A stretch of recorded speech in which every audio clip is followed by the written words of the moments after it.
Carlos Plancha es miembro del Consejo Nacional de Reproducción Asistida de Portugal. Además, ha sido uno de los participantes en la última sesión dentro de este congreso, en concreto una sobre las perspectivas de cooperación entre las autoridades competentes. ESHRE Profesional ha querido profundizar más en este tema.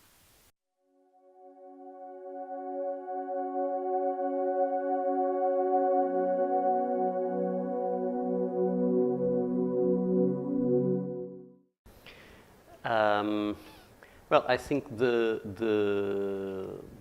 the authorities that are involved in legislation or the authorities that take care of other types of regulation, like most of the tissue and cell competent authorities, for example, that some of them have competence in assisted reproduction. I think now more and more recognize the need to interact with the professionals, also with patients, associations, and of course you cannot interact with isolated people, so it's very good to select either professional societies or the patient organizations and to interact. So whenever there's a possibility to include in our own activities, in the activities of these different authorities, some parts that will be related to interacting with professionals and patients. I think it's always very positive because we learn a lot from each other.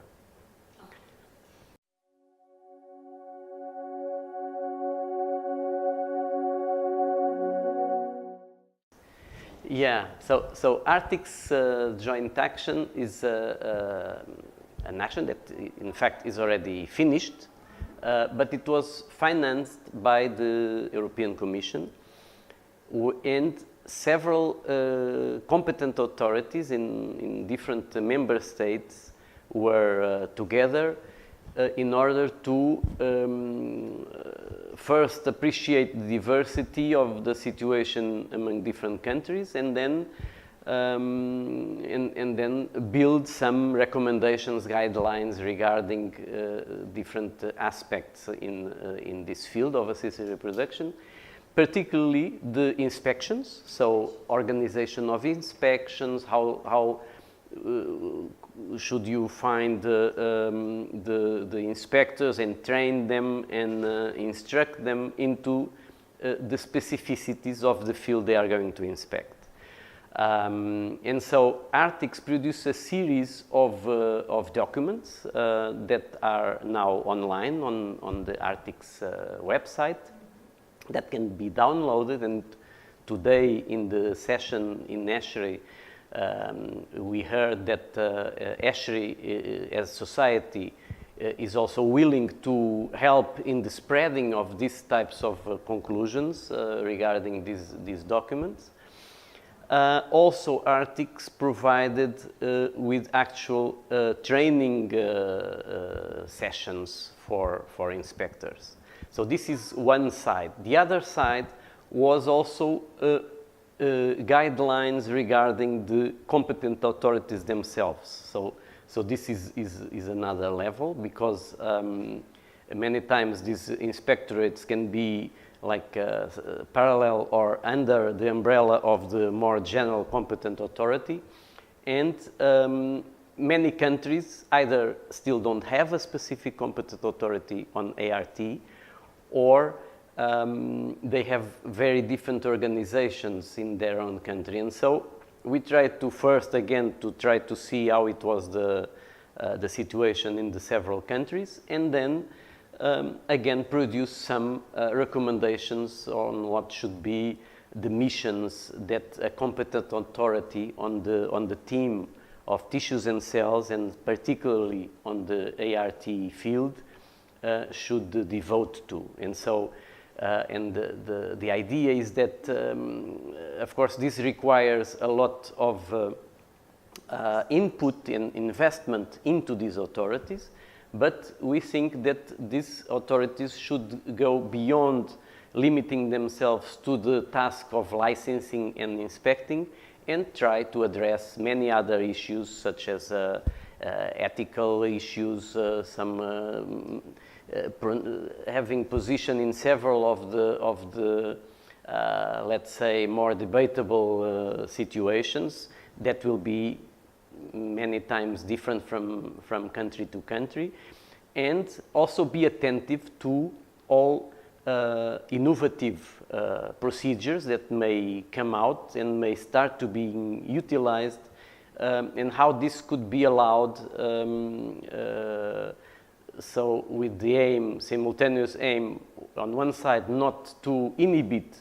innovation, because if you tend to prohibit too much, you end up inhibiting innovation, and also, to also be careful and have respect also the safety and quality, particularly the safety of the cells, tissues, and the patients and offsprings, and so this balance. But all of these issues should be, in fact, discussed and addressed by competent authorities, and this is also recommendations that we have produced, and they are in the Arctic's website.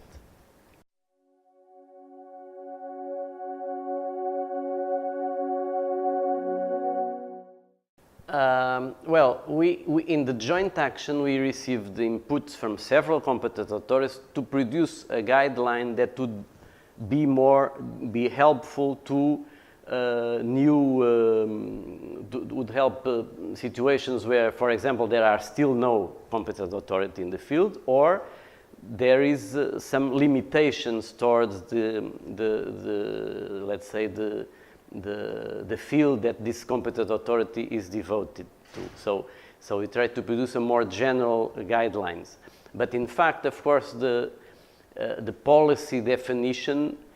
it's something that will have many inputs, and so these inputs will come either from the professionals, from where the professionals themselves will have a word,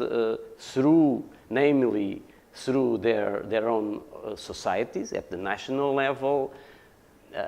probably with more impact at the international level, like the European societies, on one hand, and on the other hand, of course, it has to be at the parliament level and at the government level that all this legislation is produced. And so, of course, the competent authorities are not, let's say, competent to produce legislation, but they will be as neutral as possible in charge of now applying this legislation to their own country, and in particular, and this was what they were initially formed, to allow, to license the tissue establishments, and to keep, to regularly inspect them, and to evaluate if the license is to be maintained or is to be removed. But as I told before, as we thought that these, let's say, missions of the competent authority is more than very strict obeying the, let's say, making the tissue directives be accomplished in each country and applied. In this way, we are contributing to the policy, yeah, because we want to be more broad. But we know we can be only a part of the contribution. The policy has all these inputs and ends up as being then made by the legislation and the executive powers in each member state.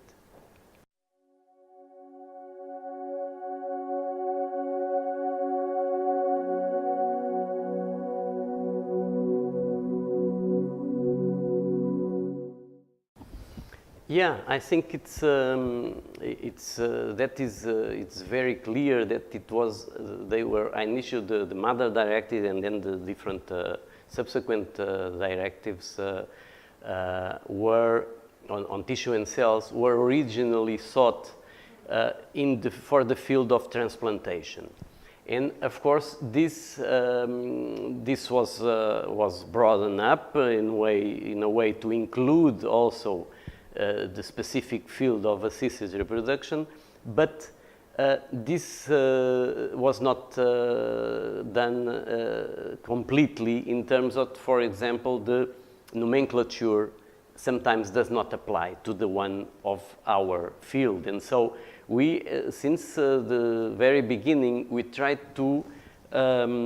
explain that certain concepts, although they could be sort of homologous into our field, they should be corrected, better explained, and sometimes need nomenclature change. I think in the initial part, this was sometimes wrongly perceived that we would be, because of this, we would be trying to escape from regulation. But now, because we more and more do precisely that, like you asked in the first place, this more interaction between authorities, regulators, professionals, patient organizations, we start to know better our interests, and our common goal is the same, but our way of working and our let's say our specialized field is different, that we see now more and more as complements from each other. So now I think we reach a stage now where these requests for updating the nomenclature according to different fields is more now, it's more accepted, and I think without the fear that we don't want regulation. No, I think we really need, this is a particular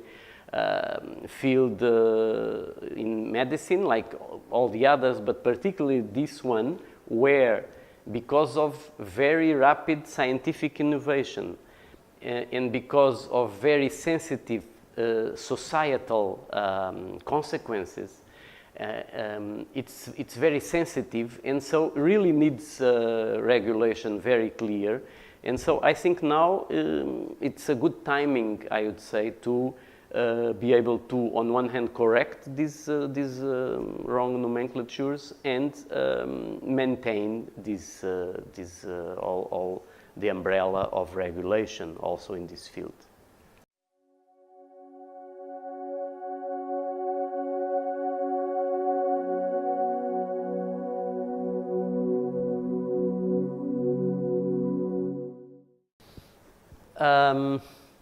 Well, so I would say the following. It would not be the Arctics, because Arctics it's like an action that stopped. Now it finished its financial budget and it stopped. It has a date that stopped. But we produced so many recommendations that surely will be useful in this for helping regulating in different countries, and not only in making some more practical rules of functioning in different countries on one hand, and on the other hand we would like to, given this experience, to continue with this, maintaining this interaction between competent authorities and professionals. And so we are planning on establishing a network of competent authorities that could face much better any problem that could arrive in one member state, because there would be easy channels of communication with other competent authorities that would have, for example, already that situation in previous years and could have now established an answer, a response pattern to that, and could help the other competent authorities that because it's a recently created one, or because by some reason this situation, it's first time that occurs in that country, to give a more harmonized response, faster response, and much more involving in terms that has much more input of knowledge, and so it will be much fair response, let's say.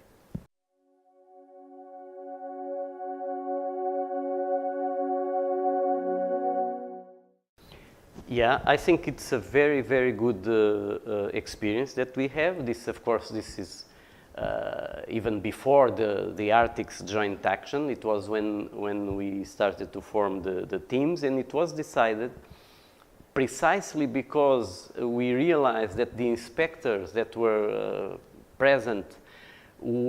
did not have the specific knowledge to fully, let's say, grab the needs of that are when inspecting at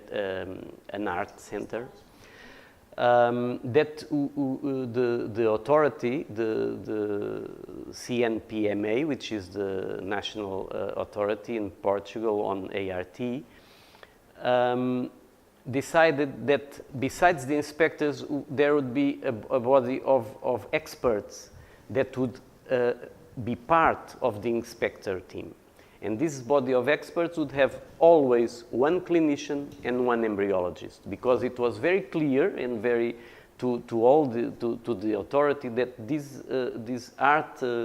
establishments have these two components that are really very critical, and should have an expert in the field accompanying and helping the inspectors. And of course, this it was, again, like all communication experience is very rich, and all these experts that are very competent in their field, they become little by little more competent on the inspection subject itself. And on the other hand, the inspectors started to be aware of some specificities that they were not aware regarding this field. So I think after this several years of experience, we can say it has been very, very positive experience.